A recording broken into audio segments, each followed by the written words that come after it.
Diálogo Directo.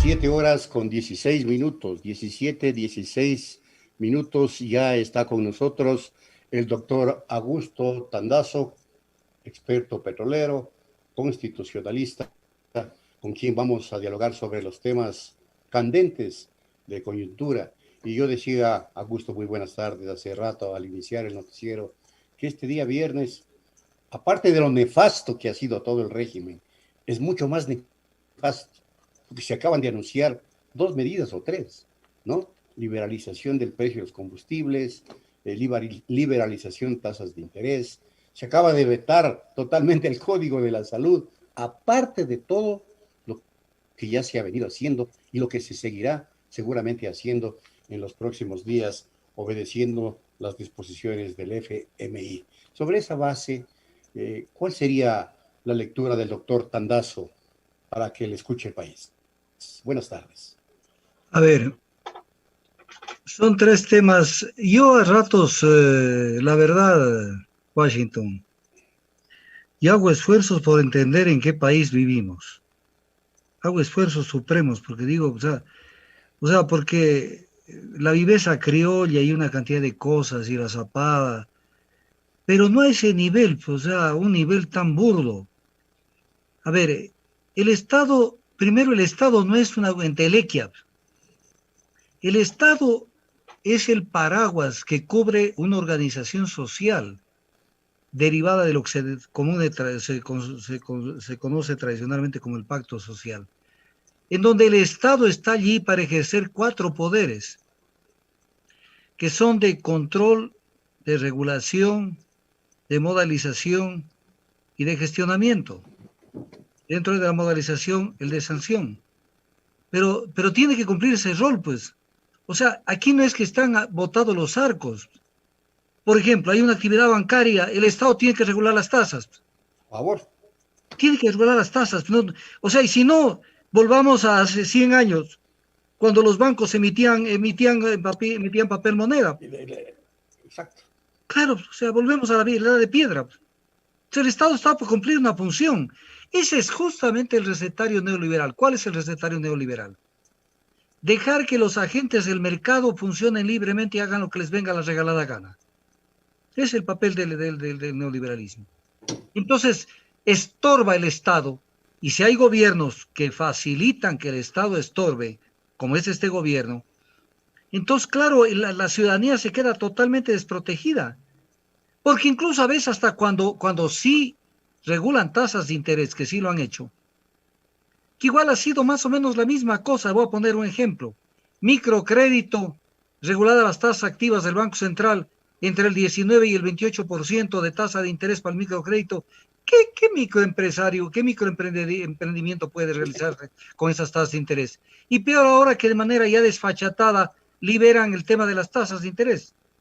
Esto es exactamente el recetario del Fondo Monetario Internacional. Y ahí tenemos que entender en la práctica, no en la teoría, cómo es que funciona un fondo monetario y cómo impone políticas a un país. Prácticamente el que gobierna en el Ecuador es el Fondo Monetario y los que firman lo que ellos deciden son los ministros de la cartera. Viene la segunda cuestión, el segundo tema, que es gravísimo. Gravísimo, claro que sí. El tema del código. O sea, un país que tiene un código de salud, una ley orgánica de salud, vieja, que debió haberse actualizado, pero que yo la estudié y la estaba preparando justamente para hacer opinión si salía un veto parcial.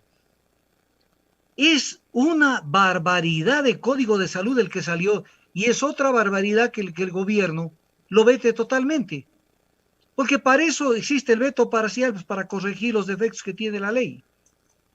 Fíjate que si en toda ley, aquí viene un consejo, en toda norma legal puede tener 400 artículos, 300, 100, 200, los que sean.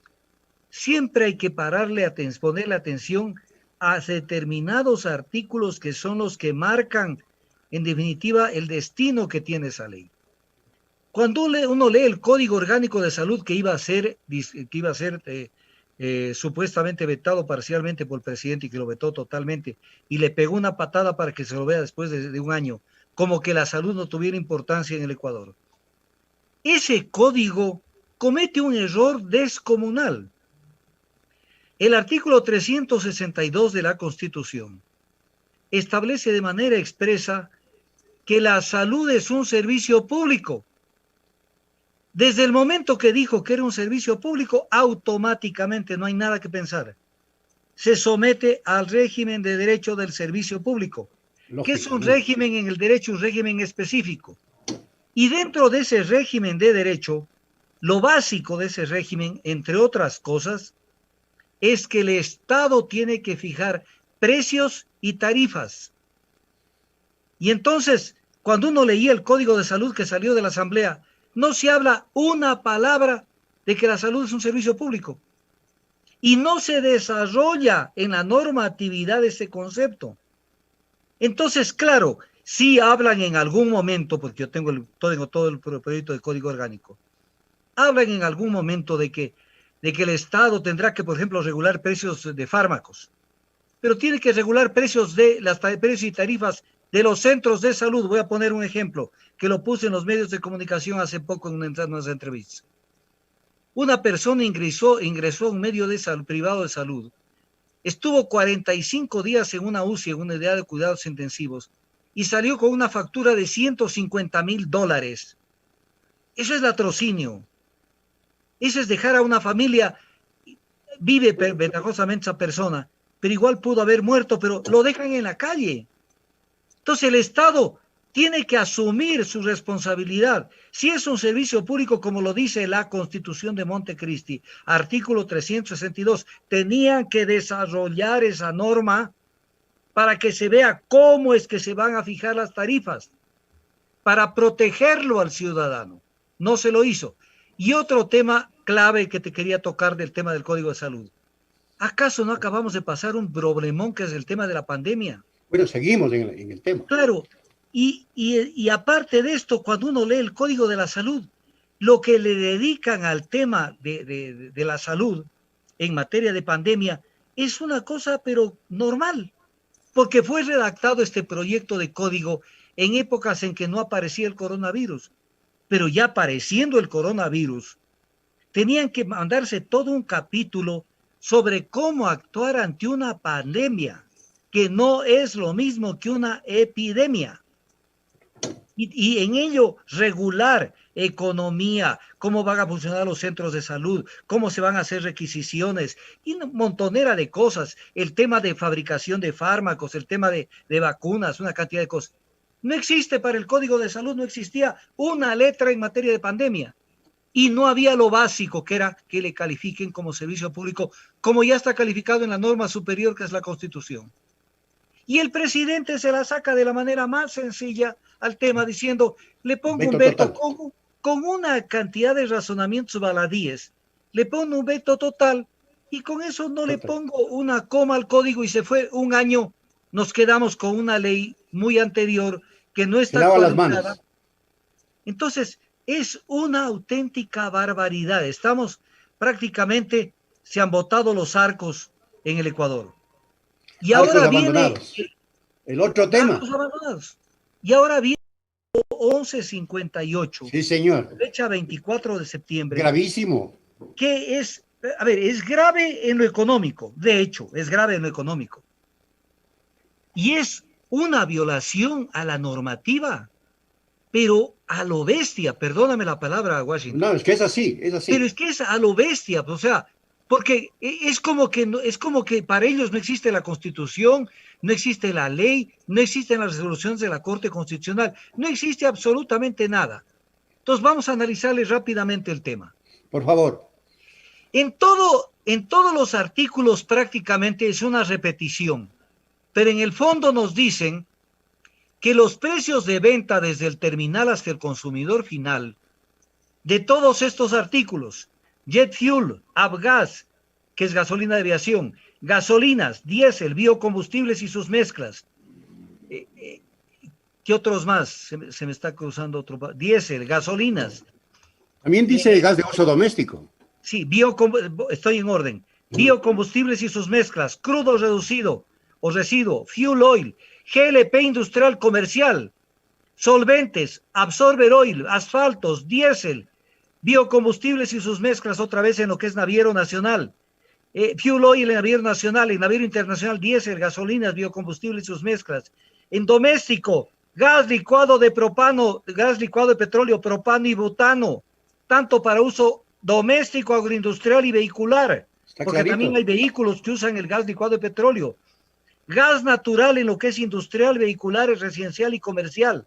Entonces una barbaridad, o sea, todo prácticamente lo liberaron en materia de precios, no solo de importación, sino de precios. ¿Y cuál es lo que dice en la palabra textual que dicen todos estos? Dice que los precios de venta al consumidor final serán definidos por cada actor de la cadena de comercialización. Es decir, Una incógnita. Pero vamos a resolver esa incógnita. ¿Por qué? Porque la Constitución y la norma tiene una cantidad de disposiciones que rigen. Por ejemplo, el tema de la energía en todas sus formas es un sector estratégico. Y siendo un sector estratégico, de acuerdo al artículo 313 de la Constitución, es el Estado el que se reserva el derecho, o sea, dice, es mi derecho, no es el de ustedes privados, de administrar, regular es decir, fijen ustedes cómo les venga la regalada gana, controlar y gestionar los sectores estratégicos, y que esto debe orientarse al sector social. Luego dice el artículo 314, donde se cae todo lo que acabamos de hablar. El Estado será responsable de la provisión de los servicios públicos y da la casualidad que o no se dan cuenta, pero de acuerdo al artículo 326, numeral 15 de la Constitución, el procesamiento, transporte y distribución de combustibles son servicios públicos, así catalogados como tal por la Constitución. Y el 314 de la Constitución dice el Estado será responsable de la provisión de los servicios públicos. Entonces no es de que importen. El Estado es responsable de la provisión. No es de que yo me hago al lado y vean ustedes quién se importen, pidan nomás la autorización e importen. El Estado es el que tiene que responsabilizarse de la provisión de los servicios públicos. Y luego dice, el Estado dispondrá que los precios y las tarifas de los servicios públicos sean equitativos y establecerá su control y regulación. Entonces, no cabe esto de que los actores de la cadena, no sé cuántos, productiva, son los que fijan los precios. Es el Estado el que fija los precios, de acuerdo a la norma constitucional, que es superior a la ley y que es superior al decreto 1158 del presidente Moreno. Entonces se cae, pero se cae como pera madura. Semejante. Pero Augusto, todo esto va atado, sin lugar a dudas, a la venta de la refinería que están programando para enero, 2.500 billones de dólares, porque evidentemente ahí el combo es completo. Refinería y liberalización de precios. Por eso pusieron a esa gente a manejar el sector energético, gente que no tiene escrúpulos. El señor Ortiz, no los tuvieron cuando lo del oleoducto de crudos pesados, sí, señor, cuando fue ministro de Energía. No los tuvo cuando defendían, pero así, poniendo el pecho a las balas, defendían que el occidental sigue en el país. Pero además hay más violaciones a Washington. Por favor, dígalo. El artículo 5 de la ley de hidrocarburos dice, los hidrocarburos se explotarán con el objeto primordial de que sean industrializados en el país, no de que sean importados los combustibles, sino de que sean explotados con el objeto primordial de que sean refinados en el Ecuador, en otras palabras. Ahora van a vender la refinería. Claro. Otra violación.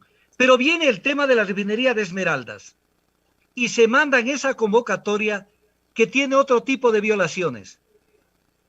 Primero, están queriendo llevar a un régimen de monopolio privado la refinación de hidrocarburos cuando los sectores estratégicos funcionan bajo el régimen de monopolio del Estado.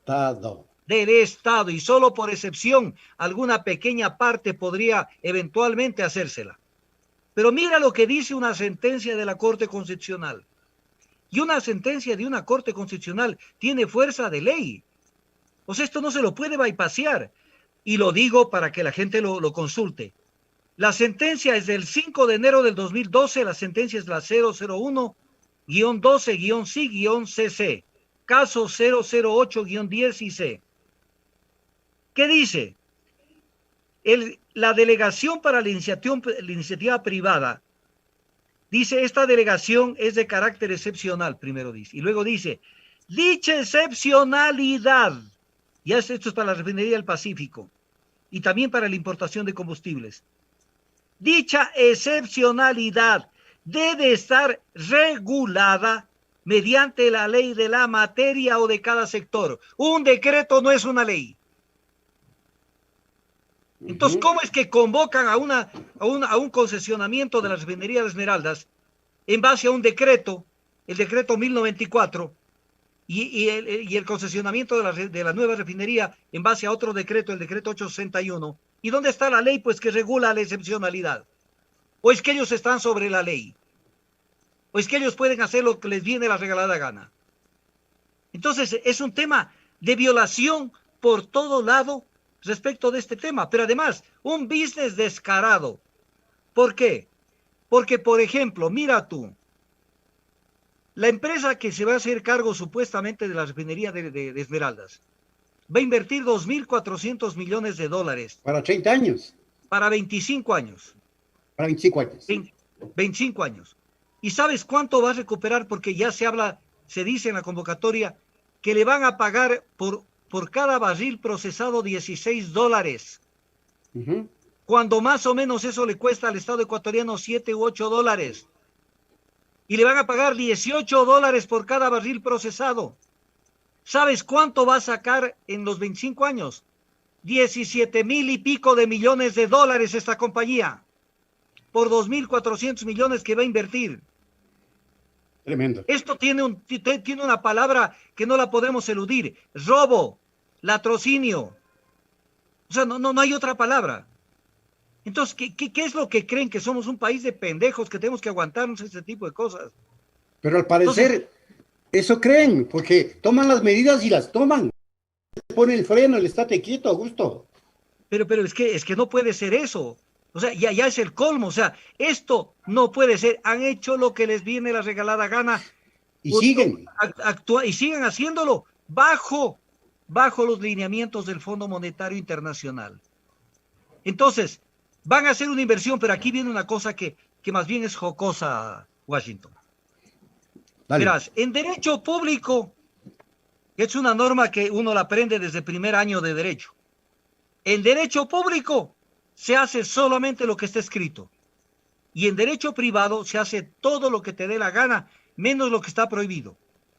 En derecho público tiene que estar escrita la norma.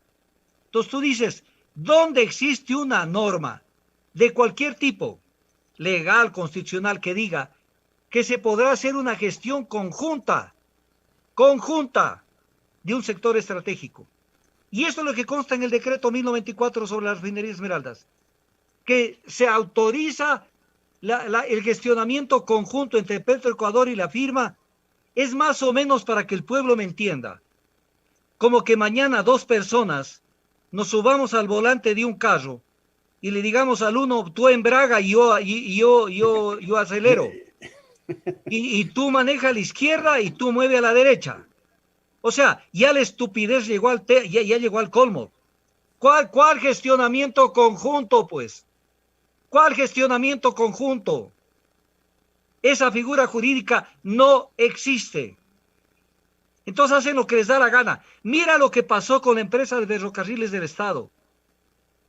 En la empresa de ferrocarriles del Estado, no solo que no podían venderla, como ya la están vendiendo, sino que, aparte de ser un bien, que había la discusión, y los trabajadores se metieron mucho a discutir que si era rentable, que si no era rentable, pero más allá de ello, los ferrocarriles del Estado están calificados como patrimonio del Estado.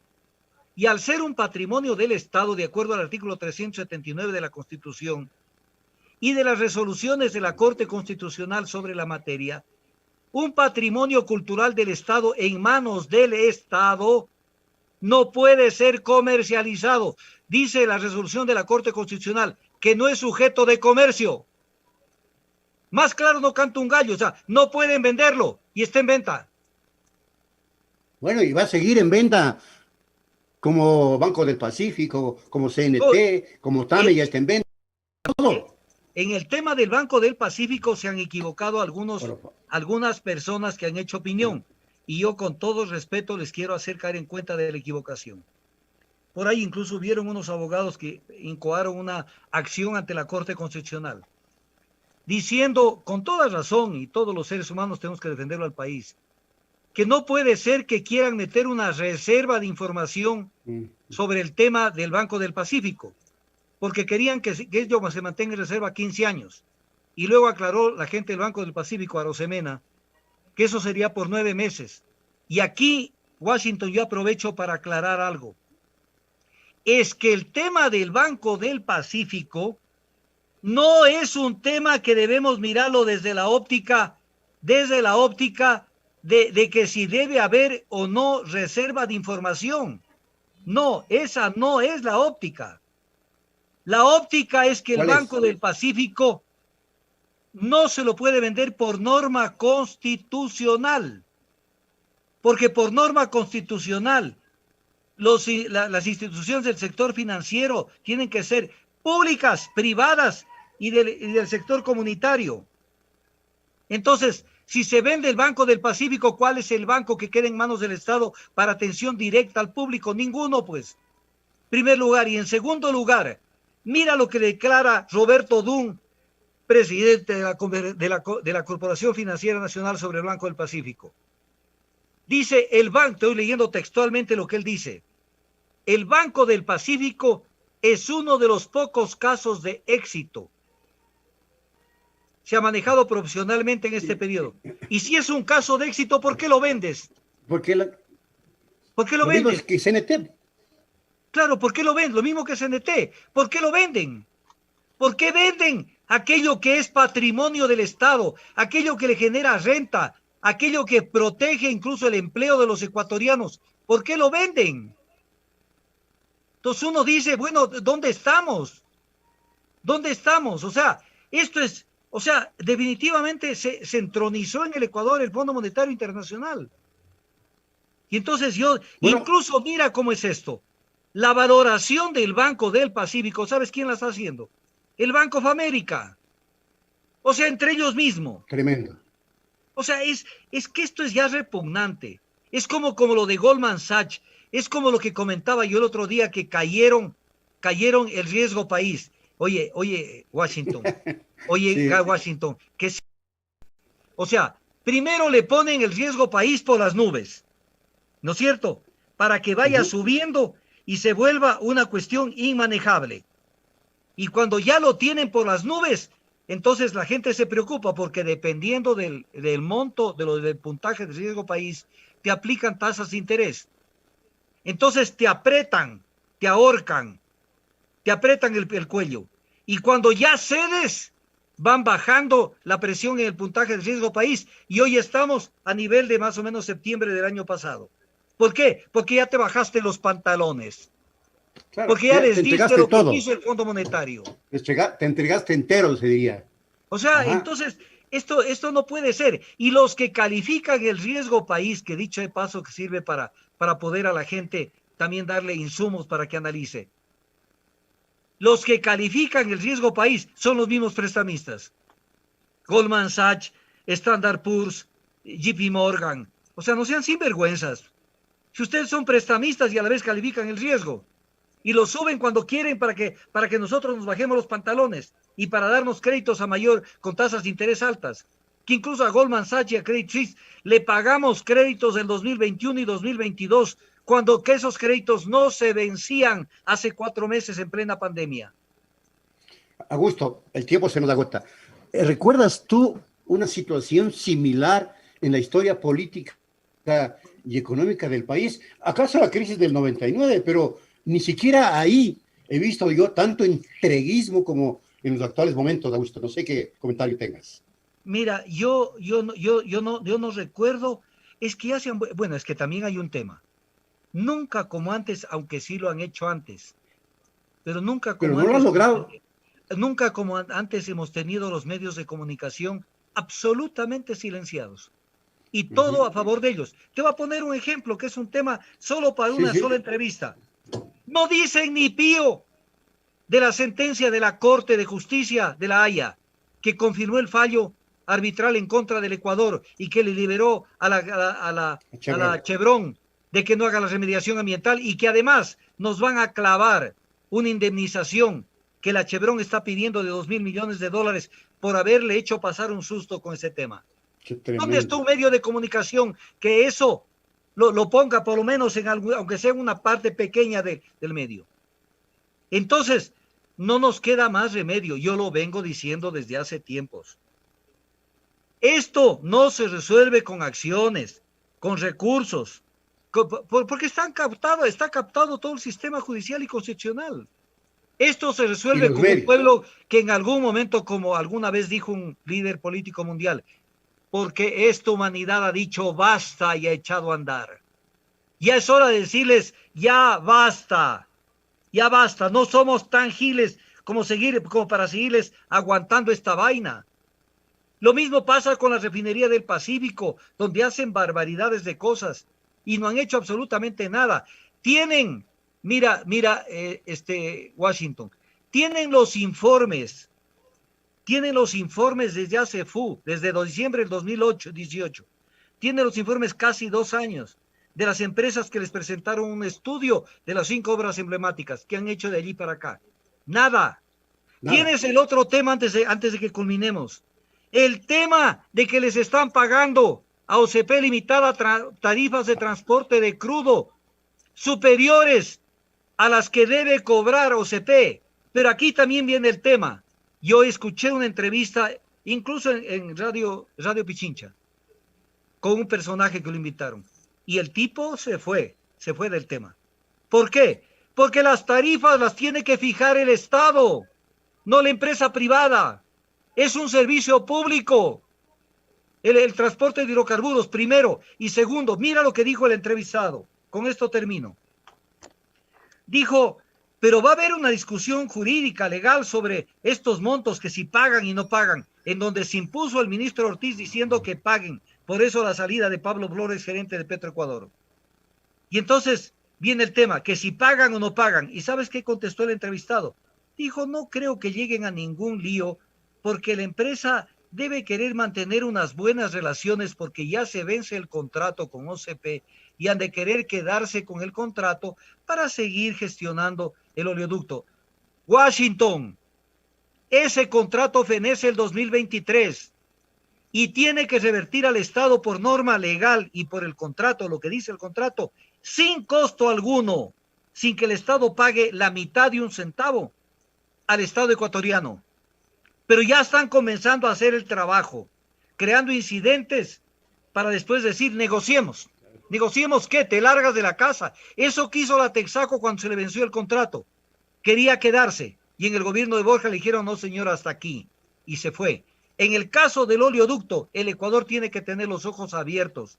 El contrato termina y tienen que irse a la calle. Y ese oleoducto pasa a manos del Estado gratis, sin que se pague un centavo. Y hay que cobrarle todo lo que nos han cobrado desde el 2018 a $2 la tarifa de un barril de crudo, cuando debían cobrar de menos de $1.40. Y hay un llamado a la Contraloría, que yo sé que tiene los oídos sordos, pero no importa. Hay que seguir insistiendo. Que hagan la auditoría y le cobren a todos aquellos que han estado alcahueteando este pago a OCP Limitada por fuera de la norma legal. Porque no se puede hacer que OCP, esto primero no es que es un oleoducto privado, es un oleoducto público en gestionamiento privado. Esa fue una confusión que le metió Gustavo Noboa Bejarano en el artículo 3 de la ley de hidrocarburos cuando reformó con la ley Trole 1. Yo soy un estudioso del servicio público Washington. Una obra que estén para la prestación de un servicio público, así sea privada, la obra es pública, solo en gestionamiento privado, pero la obra es pública y el OCP es un oleoducto no privado, es un oleoducto público en gestionamiento de OCP limitada. Y hay que estar con los ojos bien abiertos para que no nos vengan a querer renovar ese contrato. Ese oleoducto tiene que pasar a manos del Estado sin que pague un centavo, porque eso dice las normas en materia de reversión y lo dice el contrato. Muchísimas gracias, Augusto, como siempre, por la ciudadanía. Yo me quedo sin palabras, no he hecho muchas preguntas porque lo que hace falta es justamente esto, que la ciudadanía se aclare técnica, jurídica y constitucionalmente lo que se está haciendo en este país. Gracias nuevamente a Augusto Tandazo. Hasta una próxima. Gracias, Washington. Muy amable. Punto Noticias, un noticiero para usted.